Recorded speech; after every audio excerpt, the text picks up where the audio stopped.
Aliens came to Earth for the first time, wanted to become good friends with humans, but was a punch knocked out 3 incisors. The aliens and their companions set up a space communication base station to seek help from their home planet. They want to wipe out all the creatures on Earth in one fell swoop. After plugging in the activation switch, the signal energy and matrix operated at high power. The moment it was released, electromagnetic waves connected to the radio telescope at the top of the mountain, forming 3 super gamma-level radio waves converging at high altitude and heading straight for the signal amplifiers of the near-Earth orbiting satellite, sending Earth's positioning to Titan outside the galaxy. The aliens are efficient. In just under 24 hours, the observatory on Hawaii's Mauna Kea observed 5 unidentified objects in deep space approaching Earth at a rapid rate.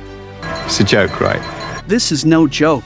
Aliens are coming to occupy the Earth. But since these were 5 geological survey ships, the ability to navigate in space is not so flexible, causing one of the first ships to crash into a satellite in near-Earth orbit. The course, therefore, was deflected. Half an hour later, the alien spacecraft crashed into the Tiantan Buddha on Lantau Island in Hong Kong, China. Because the inertial impact of free fall was too great, the remaining wreckage crashed into the Bank of China Tower. In a moment, the building was cut off across the waist and finally fell into Victoria Harbor, and the broken half of the building's body quickly smashed into the ground, directly causing the death of 25,000 people. The remaining 4 survey ships followed a predetermined course and fell into the vicinity of Pearl Harbor in the North Pacific. Soon, the world's media reported the incident of an unidentified object attacking the Earth. China was the first to sample and analyze the wreckage of the ship. They found that the material on it was not on the periodic table of elements. The news was also shared with NASA researchers. The Secretary of Defense and NASA in the Pentagon held an emergency meeting. They learned that today happened to be the day of the Pacific Rim Joint Military Exercise, in which 13 countries were participating, near where the alien spacecraft had crashed. So the Secretary of Defense immediately contacted Admiral Shane, the Commander-in-Chief of the exercise. Admiral Shane also responded quickly, sending 3 destroyers to the location of the alien ship's landing. First in line was the destroyer Jones, piloted by Alex, followed by Alex's brother, Stone, in the destroyer Samson. Both destroyers are equipped with the latest version of the Aegis combat system. You know that this system alone costs $200 million.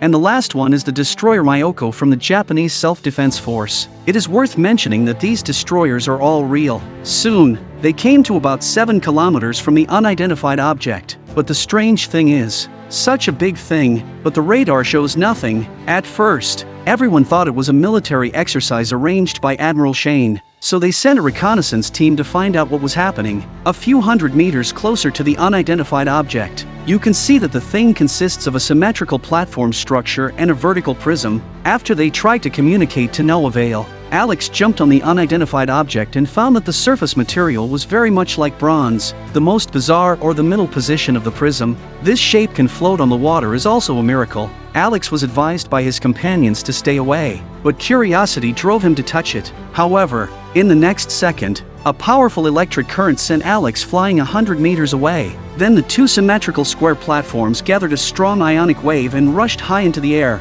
At 90,000 meters above the sea surface, a dome magnetic field with a diameter of 180 kilometers was formed, isolating hundreds of warships participating in the military exercise. An F-18 fighter plane wanted to rush in to find out the truth, but was also mercilessly blocked by the dome.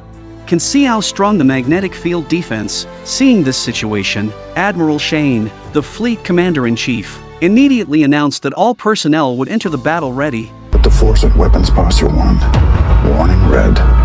Weapons tight. But following the viewpoint, we can see that there are only 3 destroyers inside the dome, and all the radar systems have been disabled. After Alex regained consciousness, an alien warplane with the appearance of a water mosquito suddenly appeared on the water's surface. What the hell is that? No! It was 3 warplanes.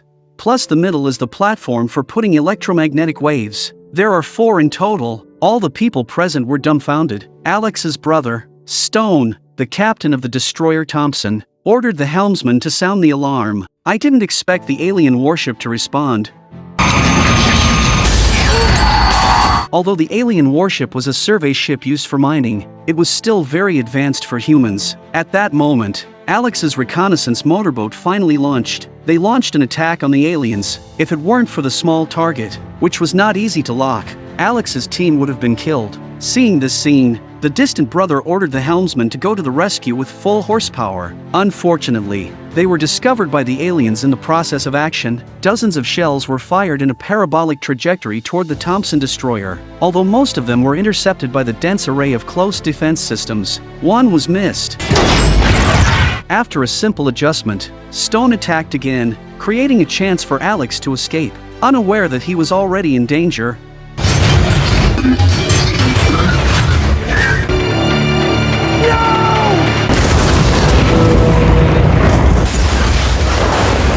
as Alex watched his brother Stone being blown to pieces, his anger for revenge instantly surged to the forefront of his mind. So he rushed back to his destroyer Jones and ordered the entire crew to attack the aliens. But as he returned to the destroyer Mayoko fired a main gun first but still missed. As you can imagine, the result is another devastating blow.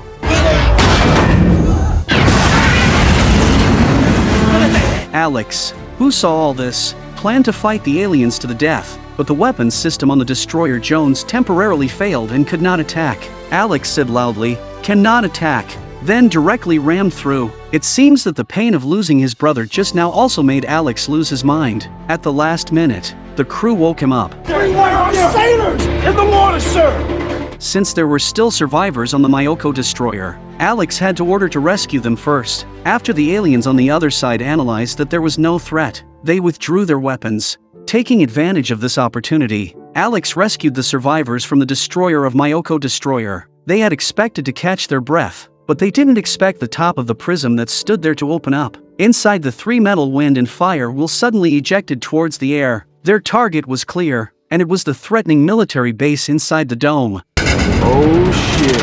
In less than a minute, a well-equipped military base turned into ruins. This shows how powerful the alien technology is. These three metal wind and fire wheels may be the mining drill used by the aliens to explore the Earth, and are not really offensive weapons, including these 4 alien warships. So they separated another communication base station and came to Moniac Mountain, ready to inform their home planet of the good news so that more of their compatriots could immigrate to Earth. The 3 radio telescopes on the mountain are undoubtedly the best amplifiers for transmitting signals. While they were assembling their communication tools, Alex found an unconscious alien. Looking at the alien in his alloy armor, Alex leaned down and removed his helmet. Unexpectedly, a foul-smelling gas came out from the face. The alien's features were similar to a human's. The difference is that his iris is very large, a bit like a lizard's eyes. It is estimated that the glare will hurt his eyes. Alex took a flashlight and shone it at his eyes. This activated the alien directly. The alien put his hand around Alex's head and foresaw the end of his home planet being destroyed by humans. Amid the panic,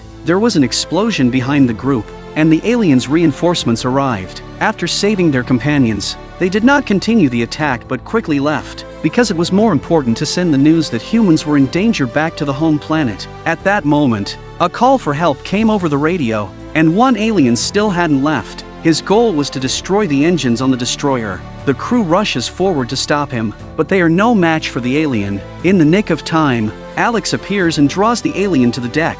They use the main ship's guns to take him out. Mahalo, motherfucker.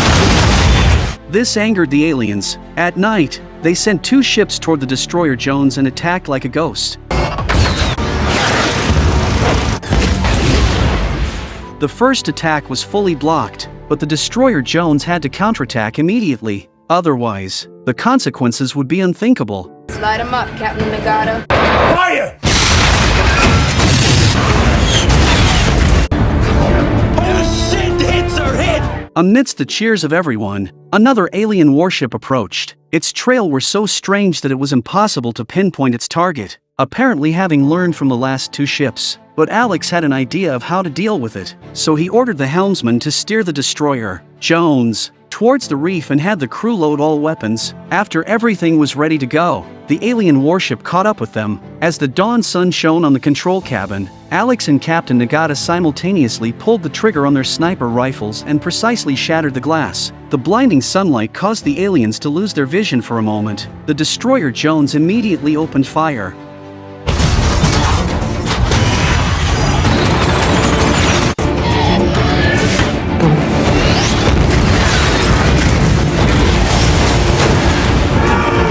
Excited, The helmsman found two flashing wind and fire wheels in the air towards them. In seconds, the destroyer was reduced to scrap by the two drills.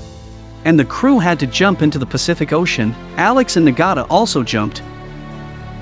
Although everyone survived, there was no decent ship inside this dome, so how could they fight back? We have no ships left. We have one.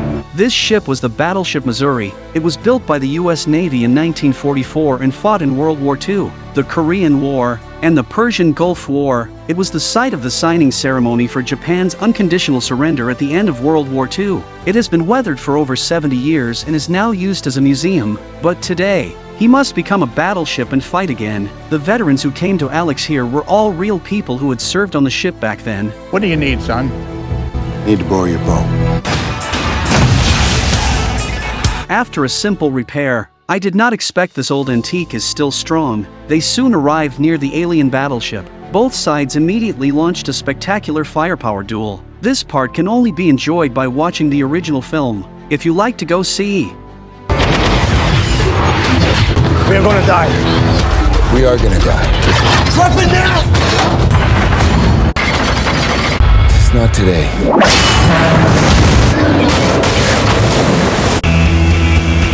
Fire! Let's drop some lead on those mud.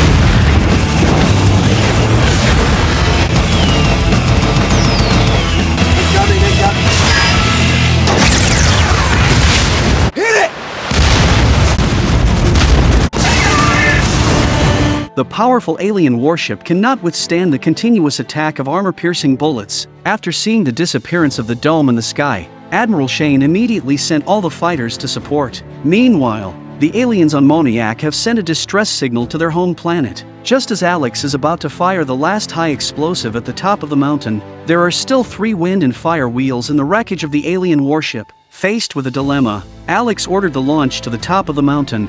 Fire. The communication base station was successfully destroyed 1 second before the signal was sent out. The wind and fire wheels coming at the USS Missouri were also successfully destroyed by Admiral Shane's fighters. It was a perfect ending, and everyone received the appropriate recognition. Yet the story continues. In a small town in the northern highlands of Scotland, 3 mischievous children accidentally found a meteorite and, with the help of their uncle, cut a circular opening, and so the second part of the story begins. Remember to subscribe to my channel, and I'll see you next time.